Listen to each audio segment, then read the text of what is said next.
All right, let's get started. Can you introduce yourself for the tape? Yes, I'm Jillian Steelfisher, and I'm the director of the Harvard Opinion Research Program at the School of Public Health. So I have to ask you if you were the director of the Harvard Opinion Research Center. What is your opinion about current goings on in the world of academia? So here's the beauty of me is that I study other people's opinions. Like I was the kid in the front of the class who was like, I have a question. And they were like, you could do that professionally. And I was like, I'm game. So mostly what I do is ask other people what they think. I love to listen. I do surveys. I do qualitative interviews, talk to people and find out what they really think about public health issues. All right. Well, let's jump in because you guys did a recent study on attitudes around COVID era pandemic policies, things like masking and lockdowns and school closures. And you asked folks if they still supported those policies. Now, I have to tell you, as a sitting public health official, my expected response was like, no, we hate it. We hate you. We hate everything about public health. But that actually wasn't what you found. Can you tell us what you did find? Yeah, so I think I really first want to say I empathize with your perception, right? It's like I think you're not the only public health um, leader and communicator and staffer who would say like, "Hey, I'm pretty much expecting like full on like we hate this," and I think that it's really hard for folks to not pay attention to like what's happening on social media and just remember like the people on social media, the people in the news are not representative. So my whole goal is to tell you like what's really happening. So take that in mind as I'm about to tell you that people don't hate it. I know, shocking, Okay, but do they surprising. love it? Do they They love don't it love then? it. I mean, they're not like, "Spike, bring it back." Right? Love those emails. Get me a Bejeweled one, right? Like they're not saying that for sure. Um, there is a narrow path. I understand it's narrow, but there is a real path. And I think it's important for public health folks to understand that it's not just what you see in the news. It's not just what you would hear from elected officials. There's a narrative that's going around that is actually inaccurate to the way that people think. And I think the risk is that actually that narrative begins to change people's views. So we have to get this story out too. And what was surprising to you about what you found in terms of people's tolerance? And in all seriousness, right? Yeah. Obviously, nobody loved COVID era policies because nobody loves to live in a pandemic because that's shitty no matter what happens.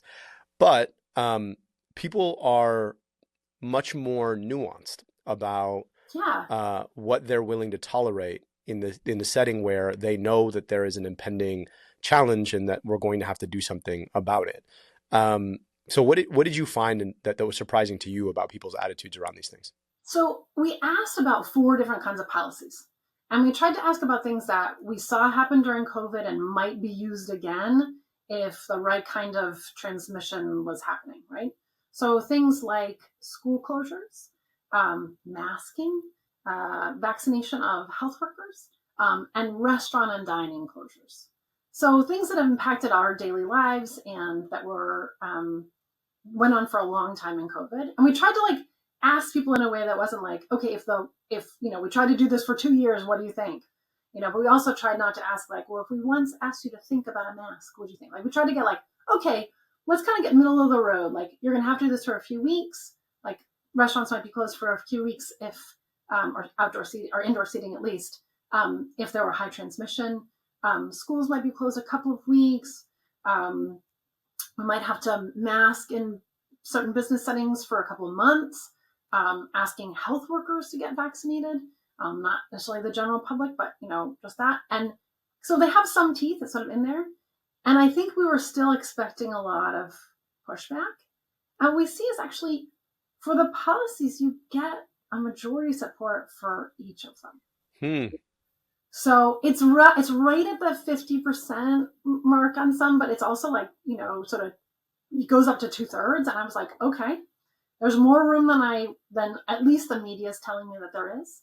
And I think that is an important message because it's not one we hear, right? That is not the major story that you would expect. And so I think that's something for public health folks to realize is there's an open conversation, or an opening to a conversation, I would say, about these policies if we need them in the future. It's not a done deal. I really appreciate that because the media would, if you consume the media about this, given that we just marked the 5th year anniversary of the beginning of the pandemic, almost every outlet has a think piece or two about how angry people still are and how much we lost because of public health policy, not just because there was a major pandemic that we failed to contain. What do you think is behind that narrative? I have my opinions. I'd love to hear yours. Yeah. So I think there's a few things that happen. Um, so there's media and there's media, first of all. Okay. So first of all, there's sort of major media outlets that are sort of traditional platforms. And I would say that part of what happens in those is that they are reflecting what's happening at sort of the elected official level, right? And that's a story that elected officials have said. That's a story that they've told. And so there's some reflection of that in the media. And then, of course, there's social media that echoes that even more, and so forth. I also think there's something about tragically the way media stories are designed, and I don't see this as malice, right? This isn't like sort of poor intent. But what happens is, like, you want to make the story sexy, right? So here's what's not sexy. There's a lot of middle ground, and people are open, but it's nuanced.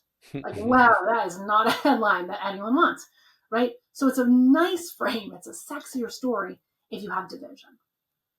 And that gets clicks. And so you start to tell a story that's more about the division. You're sort of riffing off what other media outlets are saying. And then when you go to do your story, like, you want to have, let's say, quotes from people who think things. Well, people who are in the middle don't have very interesting quotes.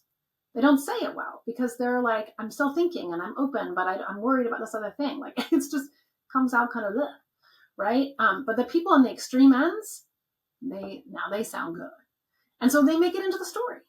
And so it feels to people like everyone around them is like, oh, we hated this, or like, oh, and this is the stories, or is that it's totally partisanly divided, right? That it's 100% down party lines. And it's not. And again, I don't think it's out of malice. It's just like the nature of the way reporting is done. And we have to figure out how to make the middle ground sexier. Yeah. It's I really appreciate the point that you are making here, which is that so much of what you hear out of media is about the attempt to find a narrative in something, and that narrative tends to sand off the less narrative-y parts of it, the complexities that exist. And then B, all those narratives get fed into an algorithm that tends to want to code into one extreme or another. And between those two things, you get a very unnuanced view that is not necessarily reflective of where the broader public actually is. I want to step back for a second, zoom back in on the data, because I think it might be helpful here for folks to understand. Yeah. Demographically, obviously, there are variations that are worth understanding. Uh-huh. What did you find in terms of the demographic predictors of support for pandemic era policies, the ones that you talked about? Yeah, so it's an interesting question. So as I said, there's majority support for each of the policies. Okay, so mask wearing is about 50%. It's because we sort of asked about masks for a couple of months. And then 2/3 for public closures, restaurant, bar, indoor seating, and then for healthcare worker vaccination. We also looked at the data and said, like, okay, so is there, would you be likely to support all of these policies or one of them or none of them? What does that really look like? And so you can sort of look at it that way, which is an easy way for us to talk about it, because basically, like, half of people are likely to support all of them. And only 19% are likely to support none of them. Not all likely to support, okay? So let me just talk about the differences there, right? So if you look at sort of those groupings, right, there are certainly partisan differences, right? So Republicans are less likely to support, Democrats are more likely to support. There are some racial and ethnic differences. So white people are less likely to support. People of color are more likely to support. There are some differences along sort of where you live. If you're in an urban area, you're more likely to support. If you're in a rural area, you're less likely to support. And those are things that we see kind of generally sort of like fits the narrative. So there's certainly, like, there are still differences between Republicans and Democrats in terms of their support. But what I want to think about, and from a public health and particularly a communication point of view, is that, like, where is the door closed? It's actually a very small percentage of the people. Mm-hmm. There's an open door for everyone. So even among Republicans, it's still a majority are likely to support at least one of these policies. So there's a conversation to be had. It's not that, and again, like people aren't running like, oh, let's look forward to this. It'd be terrible, horrible. But again, the door is open, and this question of like, okay, how can we have that conversation? How do we come to it with empathy? How do we come and say, okay, we know like parts of what happened last time were really hard. How do we do it better? How do we do that? And I think that's really where it needs to go. What's interesting about this, and it's an important asterisk here, is we're talking about short-term engagement with some of these. And the tough part, I think, with the experience of the pandemic is I remember sitting there late 2020 as an epidemiologist being like, damn, we're still doing this, right? Like, and I think a lot of folks felt that way. And then there were also folks who were, by virtue of the situation they were in, that our society put them in, right? They were watching as some people were able to protect themselves, and then they were deemed, essential, which was kind of another word for expendable in terms of how we were thinking about this. That created a very frustrating reality to the way that this message was being doled out, which was, it's going to be short term. No, it's actually going to be a little bit longer. Actually, it's going to be for a very long time, and some of these people are going to be left out. What do you see in terms of your data regarding how we should be thinking about how to talk about this prospectively, right? Because by definition, you're asking the question about a retrospective situation.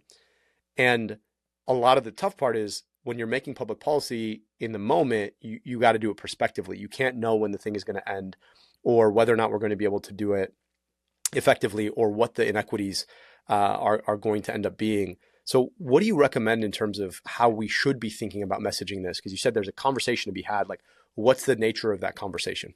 Yeah, no, you're hitting the hard questions, which is important. So it's true. We are asking about sort of shorter term policies. I think if you ask people like, hey, would you tolerate this for 2 years? They're going to be like, no.